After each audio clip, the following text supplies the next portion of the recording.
Bismillahirrahmanirrahim. Assalamualaikum warahmatullahi wabarakatuh.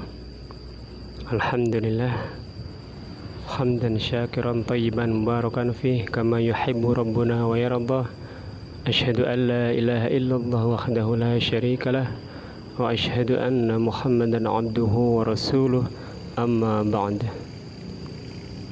Alhamdulillah, sahabat santri, kita bisa berjumpa kembali dalam keadaan yang tentunya sehat walafiat, tetap dalam lindungan Allah Subhanahu wa taala, dan tentunya kita tetap di atas keimanan dan keislaman.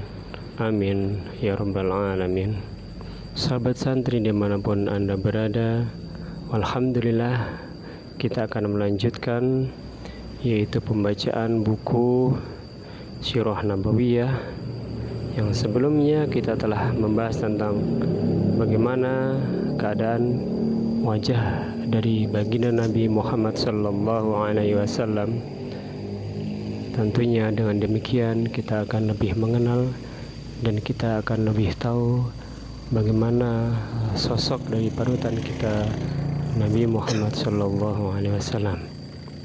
Tanpa berkata panjang lebar, kita akan memulai membaca bagian demi bagian dari buku yang ada di hadapan kita ini. Yang selanjutnya adalah yang akan kita ketahui bersama adalah keadaan ataupun bagaimana bentuk dari kepala dan leher serta rambut dari Nabi Muhammad sallallahu alaihi wasallam. Sahabat santri, beliau Nabi sallallahu alaihi wasallam memiliki ukuran kepala yang besar dan berleher jenjang, seakan-akan kendi dari perak atau pahatan pualan yang indah. Saya ulangi, seakan-akan kendi dari perak ataupun pahatan pualam yang indah. Beliau sallallahu alaihi wasallam memiliki rambut kepala yang mencapai pertengahan kedua telinga atau sampai kepada cuping telinga, dan terkadang di bawah itu, bahkan terkadang hingga menyentuh pundak.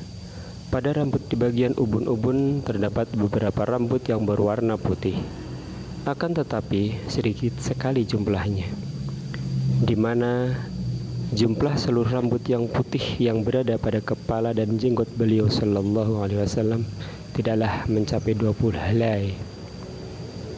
Dan pada kepala beliau sallallahu alaihi wasallam sedikit berambut ikal, yakni sedikit keriting.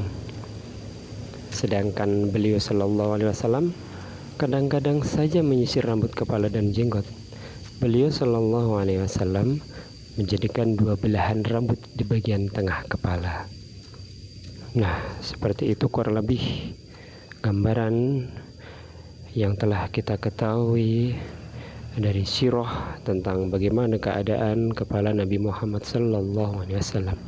Kemudian pada poin selanjutnya, sahabat santri, yaitu kita akan mengetahui bagaimana bagian dan anggota badan Nabi sallallahu alaihi wasallam. Sahabat santri, beliau sallallahu alaihi wasallam memiliki persendian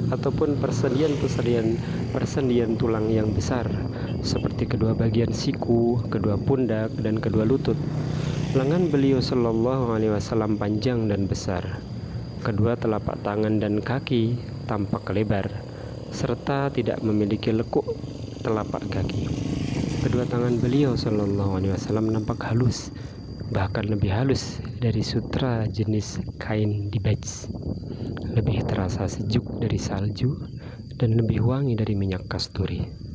Besar lengan beliau sallallahu alaihi wasallam, baik bagian atas maupun lengan bagian bawah, juga bagian belakang beliau sallallahu alaihi wasallam. Kedua tumit dan betis nampak ringan. Bentang antara kedua pundak beliau sallallahu alaihi wasallam nampak lebar. Nampak lebar. Sedangkan bulu rambut terdapat pada bawah leher hingga pusar yang memanjang seperti batang pohon. Sementara tidak ada lagi bulu rambut pada perut dan dada kecuali itu.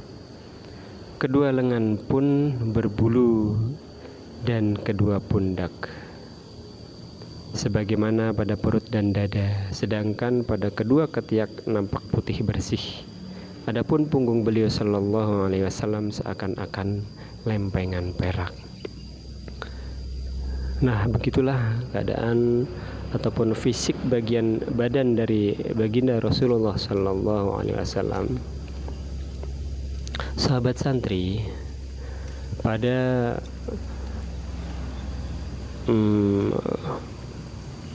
video bagian yang kedua ini tentang fisik Nabi Sallallahu Alaihi Wasallam, kita telah membahas 2 poin tentang kepala, leher, dan rambut.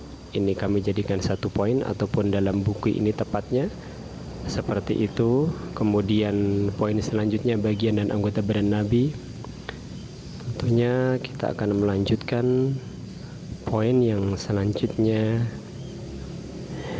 yaitu tentang perawakan dan bentuk badan Nabi Sallallahu Alaihi Wasallam.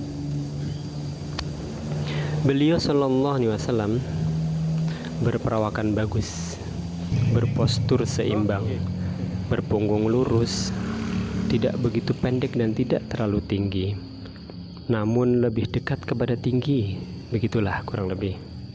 Jadi tidaklah seorang pun berjalan bersama dengan beliau Sallallahu Alaihi Wasallam lalu menganggap beliau Sallallahu Alaihi Wasallam tidak, lalu menganggap beliau Sallallahu Alaihi Wasallam tinggi, melainkan karena memang beliau Sallallahu Alaihi Wasallam lebih tinggi darinya. Beliau Sallallahu Alaihi Wasallam bertubuh seimbang, berperawakan sedang, tidak gemuk sekali maksud saya, dan tidak pula kurus krempeng, lebih-lebih seperti 1 atau 2 ranting. Maka beliau Sallallahu Alaihi Wasallam lebih sebanding dengan bentuk yang ketiga, dan beliau Sallallahu Alaihi Wasallam orang yang paling bagus perawakannya. Sahabat santri, begitulah keadaan perawakan dari bentuk badan Nabi Sallallahu Alaihi Wasallam. Kemudian apa yang akan kita ketahui dari keadaan harumnya ataupun bau yang tersiram dari arwah badan Nabi Sallallahu Alaihi Wasallam? Pada poin selanjutnya kita akan mengetahui sahabat santri, yaitu wangi badan Nabi Sallallahu Alaihi Wasallam.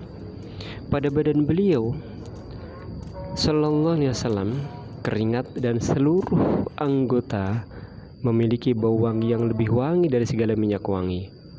Berkata Anas radhiyallahu anhu, "Tidaklah aku pernah mencium minyak ambar, tidak pula mencium minyak kasturi, dan apapun yang lebih wangi dibandingkan bau Rasulullah Sallallahu Alaihi Wasallam." Jabir pun berkata,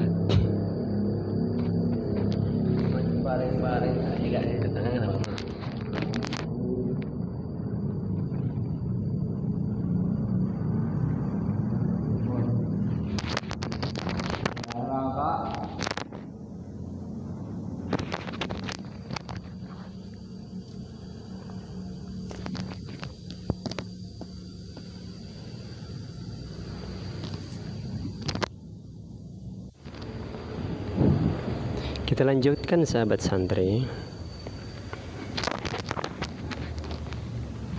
Jabir pun berkata, tidaklah Nabi Sallallahu Alaihi Wasallam lewat pada suatu jalan, kemudian menyusul seseorang melewati jalan itu, kecuali ia tentu mengetahui bahwa beliau Sallallahu Alaihi Wasallam baru melewati jalan tersebut.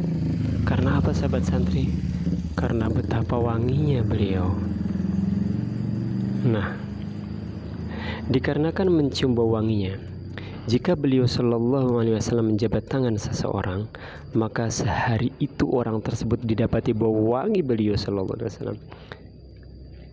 Dan beliau pun bila mengusap tangan di kepala seorang anak kecil, maka anak itu bisa diketahui di antara anak-anak lain dengan adanya bau wangi yang melekat padanya. Ummu Sulaim pun mengumpulkan keringat beliau Sallallahu Alaihi Wasallam ke dalam sebuah botol untuk dijadikan minyak wangi baginya. karena merupakan minyak wangi yang terwangi. Masya Allah, subhanallah. Kita bisa ketahui sahabat santri betapa wangi dari aroma badan Sallallahu Alaihi Wasallam itu luar biasa.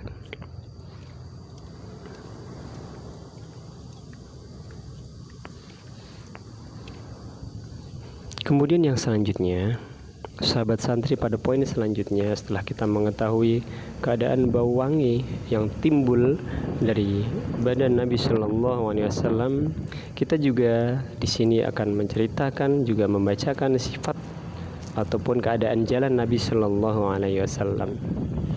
Namun mungkin kita cukupkan sampai di sini dulu sahabat santri.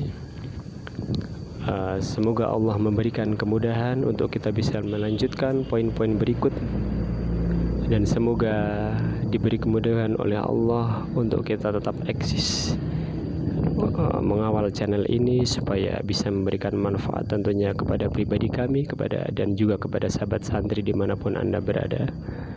Kiranya cukup sekian dulu. Apabila banyak kesalahan itu dari pribadi kami, wabillahi taufiq wal hidayah. Subhanallahi wa bihamdik, asyhadu an la ilaha illa anta, astaghfiruka wa atubu ilaik. Assalamualaikum warahmatullahi wabarakatuh.